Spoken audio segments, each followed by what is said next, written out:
Hi, I'm Alex, and this is Tank Tested. Today we're visiting the Rio Negro River, a major tributary to the Amazon River in Brazil. I want to give you an underwater peek into the world where many aquarium fish live in the wild. These include your tetras, angels, discus fish, and South American cichlids. We all want our fish to feel comfortable in our home aquariums, and knowing where your fish evolved is a great first step to making that possible. So let's take a look into the wilds of the Rio Negro. In this video, I'm not going to be describing any specific habitats that you see on screen. Instead, I'll be giving you an overview to the river system. Most of these videos were shot in shallow water, between 1 and 5 feet in depth, and hopefully these clips will provide some inspiration for your home aquarium. The Rio Negro translates literally to the Black River, and that's because it's a black water system, which means its water is dyed amber by the leaf litter that fills the small tributaries where most nano fish live. It's able to pick up this dyed color because the Rio Negro is relatively slow moving, giving the water lots of time to absorb the tannins in the rotting leaves. It's quite similar to how your morning tea picks up an amber color after several minutes of steeping. Tannic acid is acidic, which is kind of given away by its name, but it contributes to the low pH of the water here. Neutral water has a pH of 7, with lower numbers being more acidic and higher numbers being more basic. In the areas where this video was shot, the pH varied between 7, a neutral pH, and around 3, just slightly less acidic than vinegar. I know that because I traveled with Project Piaba, a nonprofit that promotes sustainable fisheries in the Rio Negro region. At each stop, team members would take careful measurements of the water parameters. But the variance we found between a pH of 3 and 7 is a big deal. And that's because the pH scale is logarithmic rather than linear. That means a pH of 5 is 10 times more acidic than a pH of 6, and a pH of 4 is 10 times more acidic than a pH of 5.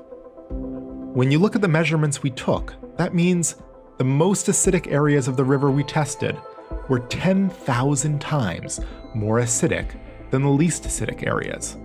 That is an extraordinary range, and probably way more divergent than you might think. Most people believe that a fish in the wild lives in a very narrow set of parameters, and we need to keep them in those parameters to make them happy. And that's just not true. We found the same species across a wide variety of pHs. What's important is that the pH usually doesn't shift quickly in the wild. Even after a heavy rain, the pH of a specific system is unlikely to change faster than over the course of a few hours. So a species of fish may be used to a wide range of pHs, but individuals are not used to dramatic shifts, which is worth keeping in mind as a home aquarist. Your pet fish is probably going to be more comfortable with the water coming out of your tap than if you're chasing the pH in the hopes of recreating what you think it lives in the wild. And while you can't see pH, in nearly every shot here, you can see the dominant presence of leaf litter, fallen branches, and flooded trees. This is the habitat we saw over and over within the Rio Negro, and its structure informs much of the behavior of the fish here. For instance, most tetras are egg scatterers, meaning they provide no parental care and just let their eggs go where they might, hoping that a few survive to adulthood. When you see an ecosystem like this, that strategy starts to make sense. Eggs simply disappear within the leaf litter, which can be inches thick on the bottom of these slow-moving streams.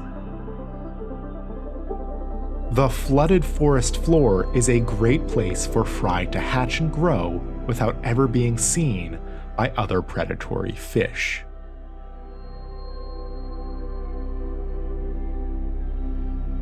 Other species like discus fish, which we never saw in the wild but I did see at exporters in the area, prefer to lay their eggs on vertical branches, which checks out when you look around the environment where they live.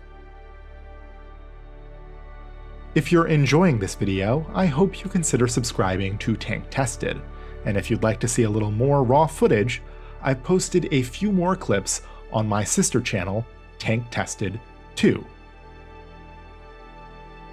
Now, you may have noticed that there's a huge variety of fish in the Rio Negro, and that multiple species will commingle, which is a great argument for community tanks in the home aquarium. But you'll rarely see fish of different sizes in the same area.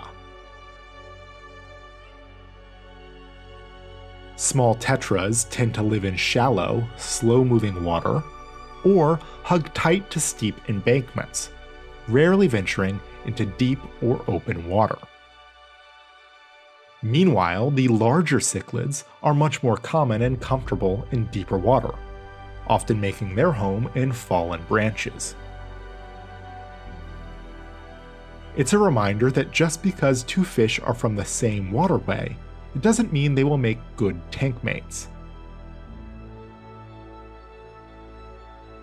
There are many habitats and niches within the ecosystem of the Rio Negro, and if you want your fish to be happy at home, it's important to keep that in mind as you set up and stock your home aquarium.